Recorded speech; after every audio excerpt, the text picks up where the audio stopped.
La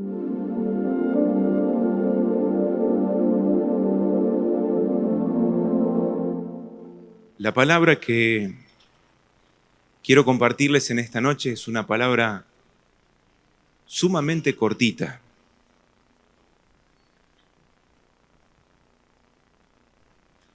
Creo que ya aparece en pantalla. ¿Vieron que es muy cortita? Quiero hablarles de la fe.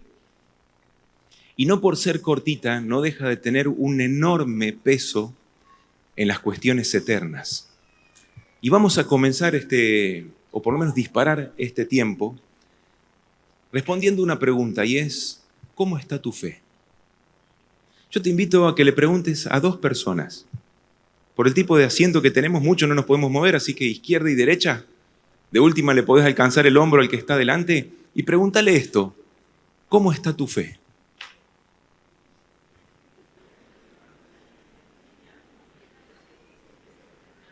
¿Ya está? ¿Cuál fue la respuesta? Algunos respondieron como diciendo, está todo bien.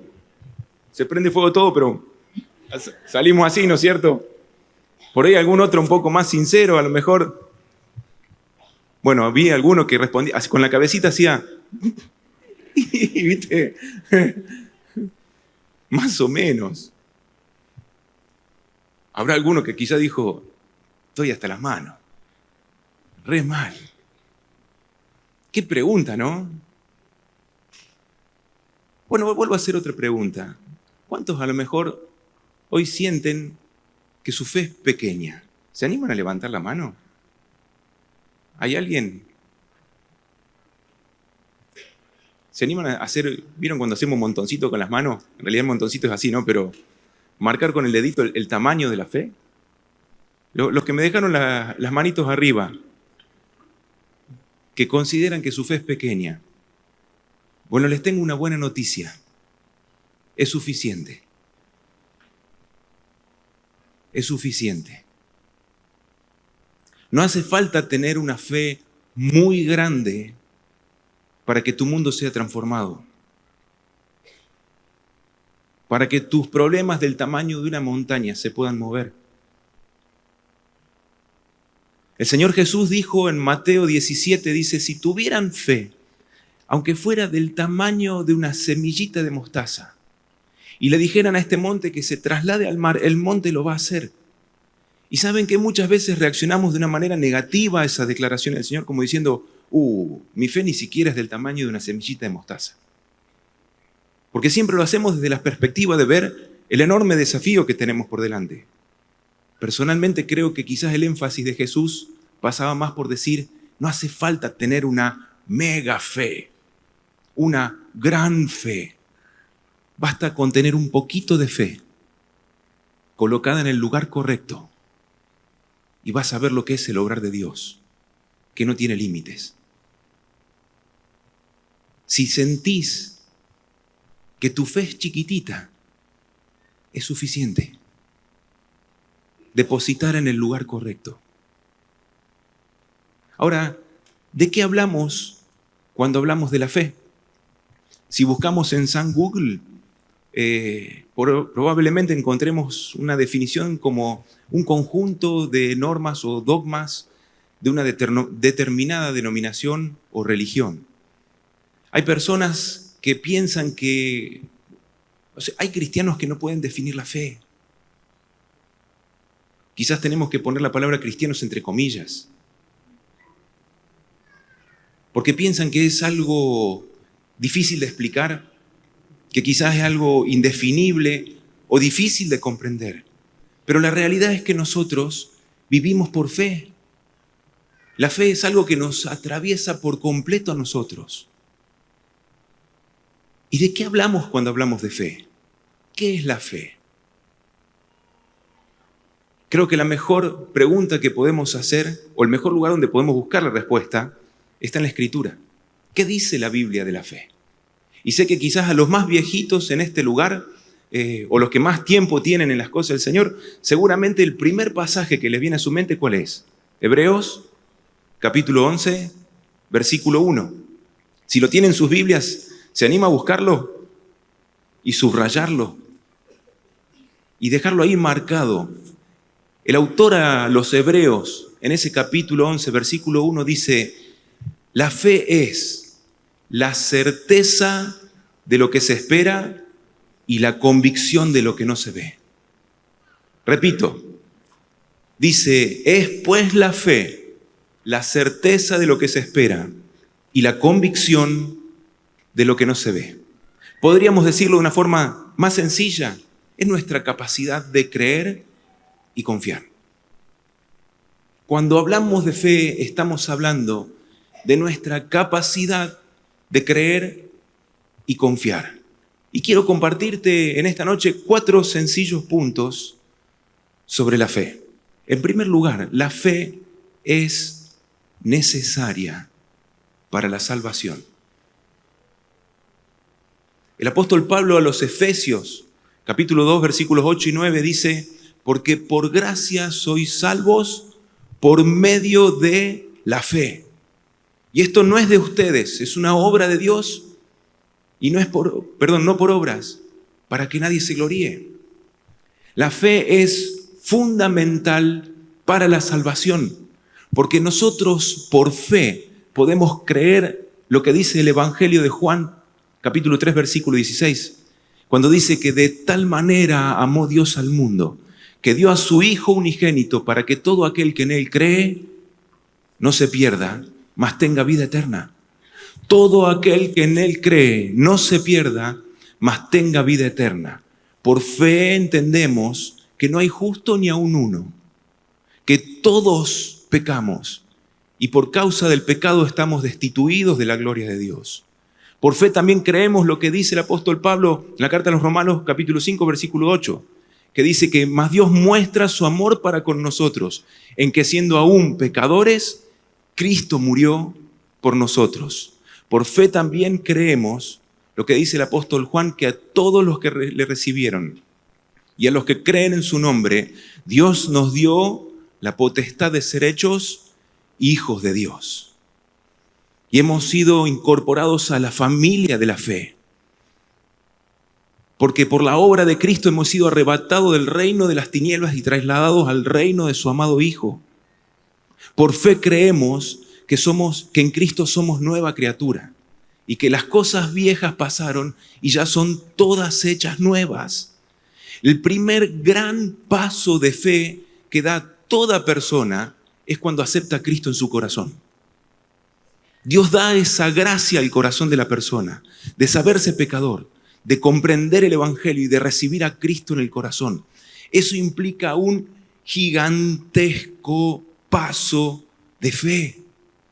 ¿Y vieron que a veces decimos que tenemos poca fe? Si has creído en Cristo,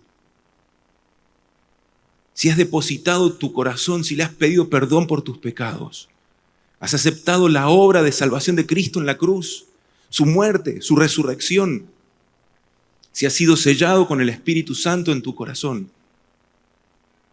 tenés fe. Tenés una medida de fe depositada en tu corazón. ¿Es chiquita? No importa. Es suficiente. Total, el que hace las cosas grandes es Él. No es nuestra fe. La fe, en primer lugar, es necesaria para nuestra salvación. La fe es necesaria para nuestro crecimiento espiritual. El apóstol Pablo en Colosenses 2:7 dice: arraigados y sobreedificados en Él y confirmados en la fe, así como habéis sido enseñados. Es necesaria para nuestra salvación, es necesaria para nuestro crecimiento espiritual. La fe es necesaria para nuestro ministerio. Jesús dijo: el que cree en mí, las obras que yo hago hará, y aún mayores que estas. Juan 14:12. Y la fe también es necesaria para agradar a Dios. Porque todo el que se acerca al Señor tiene que creer que Él está. Porque sin fe es imposible agradar a Dios. Hebreos 11:6. Por lo tanto, hermano querido, te repito esto. ¿Es chiquitita? No importa. Es suficiente. Punto número 2. Primero dijimos, la fe es necesaria. Segundo, la fe descansa en algo. Necesita apoyarse en algo. Porque en la fe no es algo que tenga sentido. Tenemos que entender que la fe tiene un objeto de apoyo. ¿Y cuál es el punto de apoyo de nuestra fe? Jesús dijo, yo soy el camino, la verdad y la vida. Nadie puede llegar al Padre si no es por mí. Jesús es el único objeto digno de apoyar nuestra fe. Hay personas que, vieron que hoy está muy de moda esto de alentarse de tenés que tener fe, ¿sí? Y le dan manija con el tema de la fe, pero dale, tenés que tener fe, tenés que tener confianza, que todo va a mejorar, que vamos a salir adelante, pero ¿y la fe en qué? ¿En qué depositas tu fe? Un matemático, por ejemplo, deposita su fe ¿en qué? En las leyes matemáticas. ¿Podemos decir que tenemos fe que 2 más 2 es 4? Sí. Porque hay leyes que nos enseñan, son absolutos. Todas las personas tenemos fe en algo. Todos confiamos en algo. Los musulmanes tendrán confianza en el Islam, en el Corán, en Mahoma, en Alá. Los budistas en Buda. Los ateos tienen fe en su propia opinión y en sus propias convicciones. Por más que nieguen a Dios, ellos llevan su vida adelante con una convicción quizás en ellos de que quizás Dios no existe, pero tienen fe, porque todas las personas tenemos fe. Todos nos movemos por fe. Pero nosotros que somos el pueblo de Dios, ¿dónde ponemos nuestra fe? ¿Dónde depositamos nuestra fe? Y este segundo punto que quiero hablarte es que Jesucristo es el único objeto digno de nuestra fe.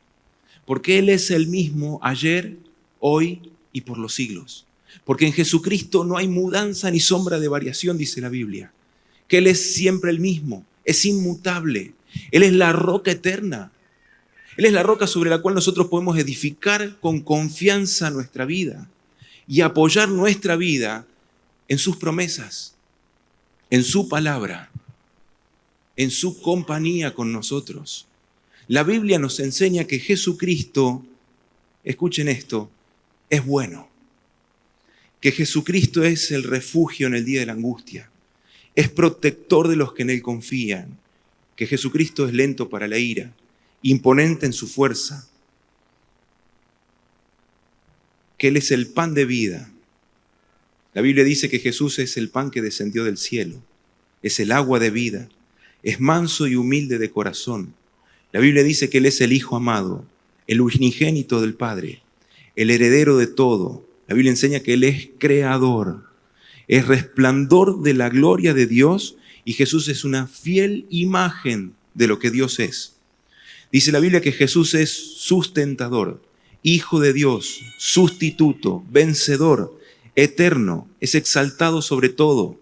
La Biblia enseña que Jesús es soberano, Alfa y Omega, príncipe de paz, admirable, consejero, Dios fuerte, Padre eterno, piedra angular, piedra viva, agua de vida, luz y puerta de las ovejas. Él es el buen pastor, es el león de la tribu de Judá. Jesús es el Salvador, Él es el Redentor, es incomparable, es puro, está apartado de los pecadores, exaltado sobre los cielos, es sanador, maestro, Él es la roca eterna, es nuestro amigo fiel. La Biblia dice que Él es la estrella de la mañana, Él es el Mesías, el primogénito de la creación, es las primicias de la resurrección. Jesús es la resurrección y la vida, es el escogido de 10,000, es el sumo sacerdote, es poderoso, es refugio, es protector, es consolador, es el único digno de recibir toda la gloria y todo el honor. La Biblia enseña que Jesús es el camino, la verdad y la vida, que Él es santo, santo, santo. Él es el verbo, Él es la palabra, la sabiduría de Dios y es la revelación del poder de Dios.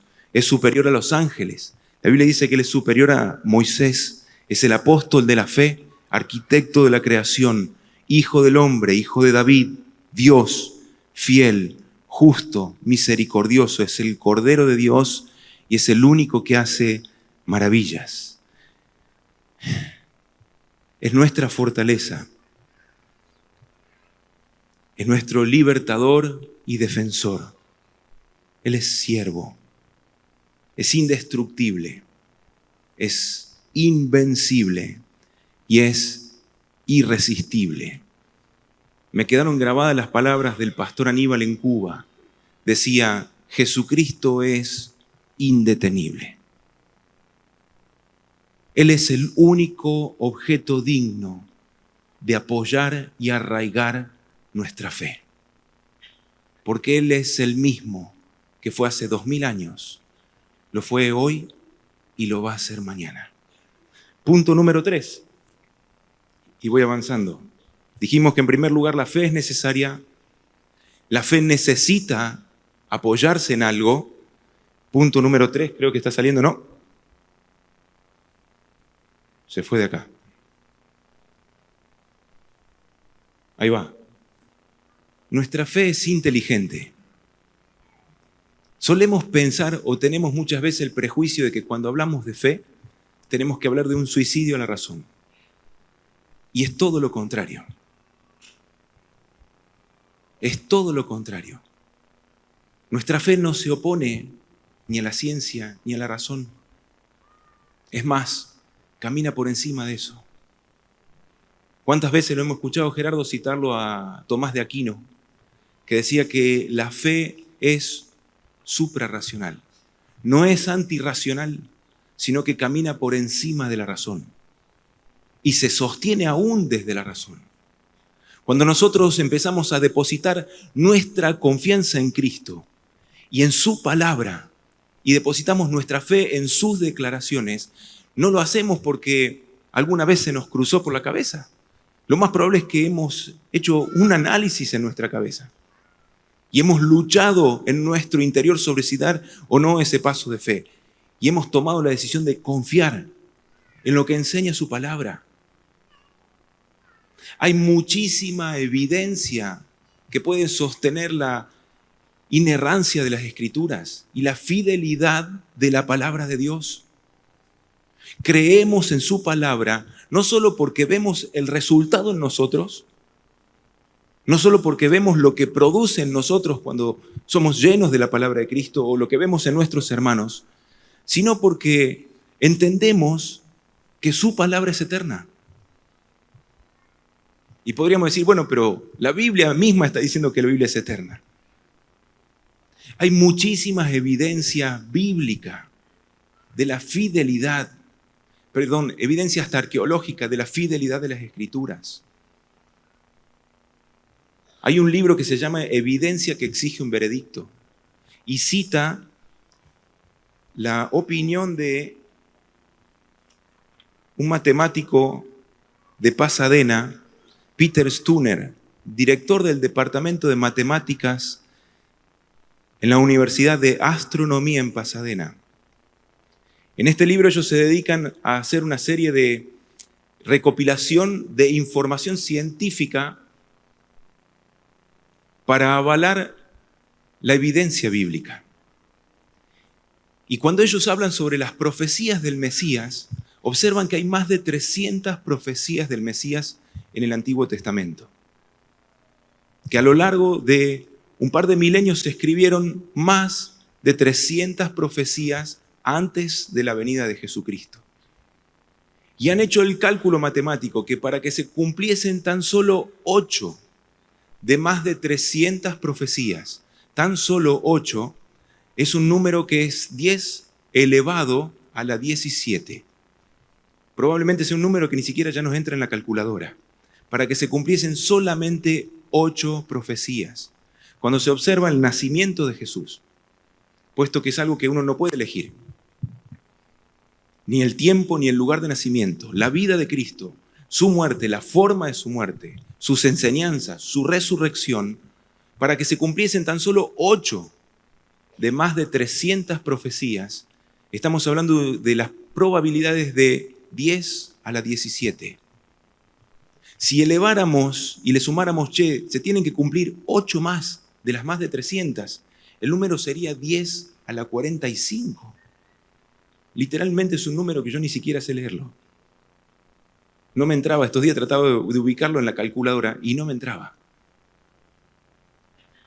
Y la Biblia nos enseña que Jesucristo cumplió las más de 300 profecías que había sobre él. Sobre su venida a la tierra, su nacimiento, su vida, sus enseñanzas, su muerte, su resurrección y su regreso. Cumplió las más de 300 profecías.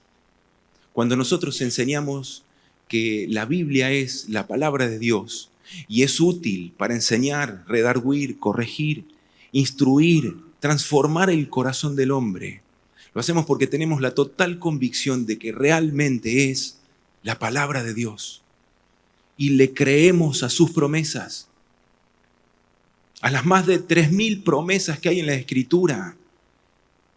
Le creemos a sus promesas y nuestra fe se apoya en su palabra.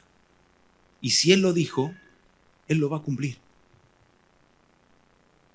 Para eso tenemos que conocer su palabra. Y uno de los últimos puntos con los que simplemente quiero terminar, y es que la fe puede crecer. ¿Sabes cómo? Conociéndolo más y más a Él. Y conociendo cada vez más su palabra. Hay muchísimas promesas para tu vida, para tu familia, en todas las Escrituras. Pero mientras no las descubras, van a seguir estando guardadas en la Escritura. La fe crece en la medida que conocemos más y más a Jesucristo. Hubo un momento en el tiempo del Señor en que un papá se encontró con Jesús con un problema enorme. Y este papá le dijo a Jesús: ayuda a mi fe, ayuda a mi fe. Porque Jesús le dice: tan solo cree. Y el padre le dice: bueno, yo creo, pero ayuda a mi fe. Y Jesús hizo crecer su fe. El apóstol Pedro termina su segunda carta diciendo lo siguiente, si me acompañan a buscarlo. Segunda Pedro, y vamos terminando.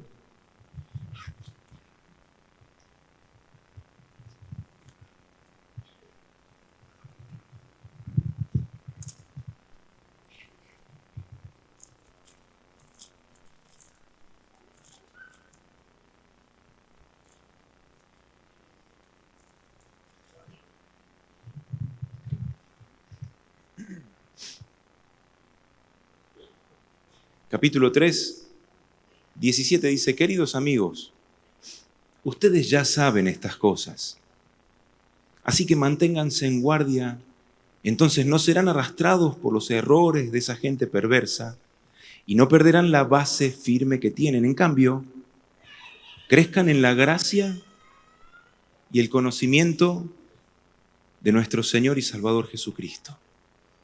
Crezcan, hermanos, en la gracia y el conocimiento del Señor. Cuando crecemos en el conocimiento del Señor, crece nuestra fe. Y quizás pasa de ser del tamaño de un átomo al tamaño de una cabeza de alfiler. Sigue siendo pequeña, pero es suficiente. Hace unos años atrás, para diciembre del 2018, nos tocó, entre muchas experiencias que seguramente hay en este lugar, transitar con mi papá una experiencia de fe frente a una crisis económica que estábamos viviendo. Ustedes saben que hace unos años atrás, al igual que hoy, también la veníamos pasando mal. Y si vamos 20 años atrás en Argentina, capaz que también. Y casi como que la historia argentina es un desafío para caminar por fe. Pero vieron que a veces hay etapas que son más críticas que otras. Y para fines del 2018, básicamente estábamos manejando una idea de cómo hacíamos para cerrar teniendo el menor problema posible. Ustedes saben que nosotros tenemos un emprendimiento de construcción con gente a cargo, con una gran responsabilidad en ese sentido, una enorme carga. Y en todo el país estábamos viviendo un tiempo de mucha crisis económica, de mucha dificultad, escasez laboral y quizás peor que el tiempo de ahora. No lo sé, pero quizás peor que ahora. Y llevábamos más de 3 meses orando por trabajo, por la provisión de trabajo. Y no había ni siquiera una llamada. Ni siquiera una llamada para por lo menos, no sé, fabricar una parrilla. Algo. Y uno se empieza a preocupar porque empieza a pasar el tiempo y decís, viste, ya el Señor va a proveer algo. Y empezaron a pasar los meses y el Señor ya no nos va a dejar tirados. Porque vieron que la palabra dice, no he visto justo desamparado, ni su simiente que mendigue pan. Y uno se aferra de la palabra. Pero a veces nos tocan vivir experiencias en la vida, ¿sí?, que uno siente como que se te sacude el terreno. Y empezaron a pasar los meses y el trabajo ya se empezaba a acabar. Y para las primeras semanas, creo que era segunda semana, si no, Marchi, corregime. Creo que era segunda semana de diciembre, el día lunes ya veníamos quizás entendiendo que era la última semana que teníamos trabajo por delante. Y después ya no había más nada para hacer. Y uno empieza a pensar, bueno, ¿cómo vamos a hacer con la gente? Y no hay que fallarle a nadie. ¿Y cómo hacemos frente a semejante situación? Y yo sé que había muchos hermanos también orando por nosotros, como por muchos que hemos pasado por situaciones así.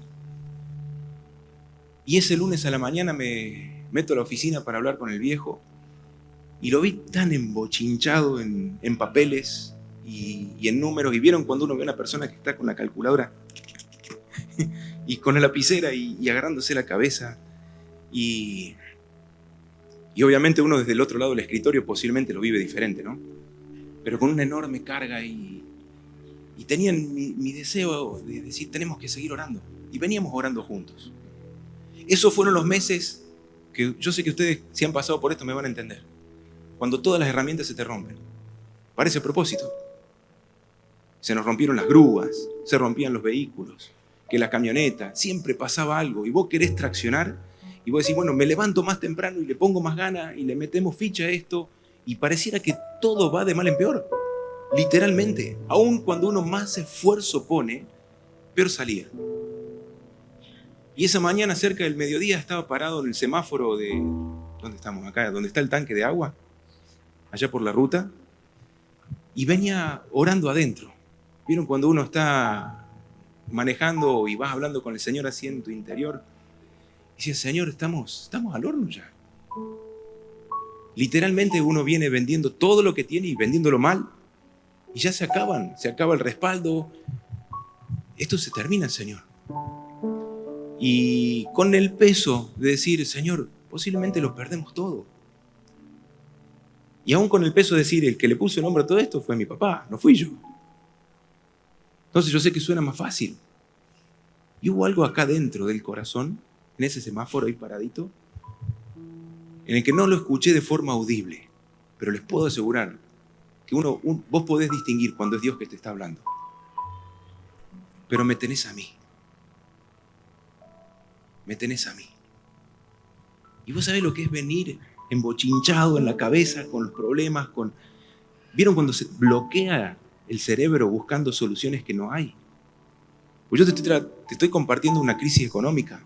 Posiblemente hay gente en este lugar que tiene crisis más serias que esta. Una crisis de salud, pérdidas, dolores interiores, grandes pruebas que están transitando en su corazón. Y viste cuando no encontrás salida, pero Dios te habla. Y aún en medio de todo el bochinche, te saca una sonrisa. Y en el semáforo digo, lo tengo a Cristo, lo tengo todo. Y fue tan fuerte la convicción en el corazón, pero tan fuerte que literalmente vieron cuando uno sonríe y decir, ¡oh, Señor! Yo te conozco. Y otra vez algo acá, y yo te conozco a vos. Lo tengo a Cristo. Y surgió adentro, yo no soy para nada cantante. No califico, no iba a decir un buen cantante, no califico ni para cantante. Pero brotó adentro un himno, un viejo himno. ¿Vieron que ese que dice, si Él cuida de las aves, cuidará también de mí? Les puedo asegurar que doblé el semáforo camino a la fábrica, decía, Señor, vengo feliz, cantando alegre. Oh, y capaz que lo perdemos todo, pero lo tengo a Cristo. Si lo tengo a Cristo, lo tengo todo. Lo tengo todo. Y llego a la oficina y le digo, viejo, te tengo que compartir algo. Después puede ser que hablamos, porque estábamos en otra sintonía. Y estuve todo el día con eso en el corazón. Tengo que poder hablar con el viejo. Vamos a orar juntos. Esperé que terminara el día. A eso de las 7 de la tarde, ese lunes, cuando toda la espuma del lunes de construcción se empieza a bajar, ya no hay más llamadas, no queda gente en la oficina, en el taller. Entro a la oficina y digo, viejo, vamos a orar. ¿Querés que oremos juntos? Y vieron cuando veníamos golpeados, pero dale, vamos a orar. Papá, hoy me pasó esto en el auto. El Señor me dijo esto. Que si aún perdemos todo, lo tenemos a Cristo. Conocemos a Cristo. Y Él nos conoce a nosotros. Vamos a orar. Y juntamos las manitos así y empezamos a orar, no con esas oraciones, ¿vieron? Protocolares, que uno tiene todo un preámbulo para hablar con el Señor, sino esa oración sincera que surge de alguien que está rendido. Y fue literalmente, hoy no me acuerdo literalmente cómo fue la oración, pero duró 2-3 minutos. Y fue decirle, Señor, no damos más. Ayúdanos. Si no nos ayudás vos, no nos saca nadie. Más o menos así fue la oración. Estábamos orando y suena el teléfono de mi viejo. Y lo agarra así al teléfono y lo baja en el escritorio como diciendo, no se puede ni orar tranquilo. Ni orar tranquilo. Y bueno, Señor, no se puede orar tranquilo. Terminamos acá. Estamos rendidos. Y estamos en tus manos. Vos dijiste que nos ibas a sostener. Recordaba esa promesa, que no he visto justo desamparado ni su simiente que mendigue pan. La promesa del Señor que citó Pachi hace 2 semanas atrás, o 3, creo que la citó, cuando hablaba el Señor en el Sermón del Monte. No se preocupen por qué van a comer, qué van a vestir. De esas cosas, dice Jesús, se preocupan los que no tienen a Dios. Confíen. El Señor dice, yo los cuido. Busquen primeramente el reino de Dios y su justicia y las demás cosas vendrán añadidas. Bueno, Señor, terminamos de orar. Vos conocés nuestras necesidades y estamos en tus manos. Y cerramos la oración porque bendito el teléfono siempre interrumpiendo. Y lo atiende así porque vuelve a sonar y empieza a atenderlo. Y después pregúntenle cómo fue. Pero empieza a atender el teléfono y mientras yo al frente, en el escritorio, me hace... ¿De cuántos metros? Bueno, vamos a ponerle Rubén. Vamos a decir Rubén. Bueno, Rubén, dale. Me hacía, ¿viste? Colgó. No era hora para llamar por un trabajo. Y acababa de llamar a una persona. Ustedes saben que nosotros hacemos techos. Construimos techos. Que quería un techo de tanto por tanto. Hacía desde septiembre de ese año que no entraba una llamada por trabajo. Ni una. Y este llama así y me dice el Omarchi, dice, ¿y quiere que cerramos el contrato el jueves? Bueno, no puede ser, literalmente. Dice, esto no puede ser. Dice, acabamos de orar por esto. No puede ser, acabamos de orar. Estábamos como Rode. ¿Vieron cuando la iglesia está orando por Pedro? Y Pedro es liberado, y mientras la iglesia sigue orando, Pedro está golpeando la puerta, y Rode dice, no puede ser ya la respuesta tan rápida. Estábamos orando, la oración duró 2 o 3 minutos. Ese jueves cerramos el contrato. Ustedes se van a acordar lo que pasó el día viernes en la madrugada. Gracias a Dios no hubieron víctimas, pero hubo un tremendo tornado en la ciudad. El viernes a la mañana, César, mi papá, yo... teníamos el teléfono prendido fuego por trabajo. Gracias a Dios no pasó ningún incidente. Pero Dios proveyó y nos dio trabajo. Hermano querido, faltó una imagen. Bueno, dale un clic. A lo mejor hoy llegaste a este lugar rendido, medio golpeado, apichonado por los desafíos, las circunstancias que tenés por delante. A lo mejor fuiste muy sincero o no levantaste la mano al principio cuando decían que la fe es chiquitita. Pero a lo mejor es chiquitita, es suficiente. Depositala en Jesucristo. Poné tu confianza en Él. Nunca te va a dejar. Nunca te va a desamparar. Si Él cuida de las aves, cuidará también de mí. Le grabé eso en un mate al viejo. Si Él cuida de las aves, cuidará también de mí. Ese día nos quedamos esa semana feliz, cantando, alegres, porque el Señor fue fiel a sus promesas. Oramos. Amado Señor, oramos agradecidos porque tu palabra en nosotros aumenta la fe. Cuando pensamos, Señor, en tus promesas, cuando recordamos tus promesas a nuestra vida y recordamos, Señor, que salieron de tu boca, no de la boca de un político, ni de un científico, ni de un diplomado. Cuando recordamos, Señor, que tu palabra salió de la boca del creador del universo, del sustentador de la vida, nos da paz y nuestra fe crece. Oro, Señor, pidiéndote por cada hermano mío en este lugar hoy, que nos hemos congregado, Señor, y quizás estamos pasando por pruebas de fe, por desafíos en la vida. Te pido, Señor, que hoy los visites con tu espíritu y tu palabra. Les des una promesa a su corazón, Señor, y les des la fe suficiente para no soltarse de ella y ver tu mano obrando y haciendo maravillas en el favor de ellos, Señor. Por aquellos que quizás pasan por dificultad económica, problemas financieros. Te pido también por aquellos que están con problemas de salud, que traigas sanidad, Señor. Por aquellos que están buscando una respuesta en vos, Señor. Háblales al corazón, Señor. Maniféstate con tu palabra en su interior y afirma su fe, Señor, en tu palabra. Bendice, Señor, a mis hermanos que quizás están pasando por crisis matrimoniales. Se encuentran quizás abrumados por situaciones en el hogar que no pueden controlar. Se les fueron de las manos. Te pido, Señor, que hoy hagas lo mismo que hiciste con ese papá en la antigüedad.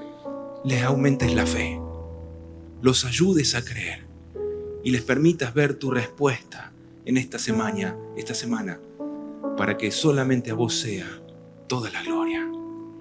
Toda la gloria. Señor, sabemos que aunque nuestra fe es chiquita, cuando la depositamos en vos, la estamos depositando en el terreno más grande y más firme de la eternidad. Te bendecimos, te damos gracias, Señor, porque nunca has cambiado. Siempre has sido el mismo y siempre nos has sostenido. Te damos toda la gloria, Señor, en el nombre de Jesús. Amén. Amén. Frente a los desafíos de la semana, yo los invito, hermanos, a recordar ese viejo himno con el que posiblemente vamos a terminar ahora, que dice: feliz, cantando alegre, yo vivo siempre así. Si Jesús cuida de las aves, cuidará también de mí. Cuidará de vos. Cuidará de vos porque te ama. Y te ama como nadie te ha amado. Dio su vida por vos. ¿Cómo no te va a dar también con Él todas las cosas? Que el Señor los bendiga.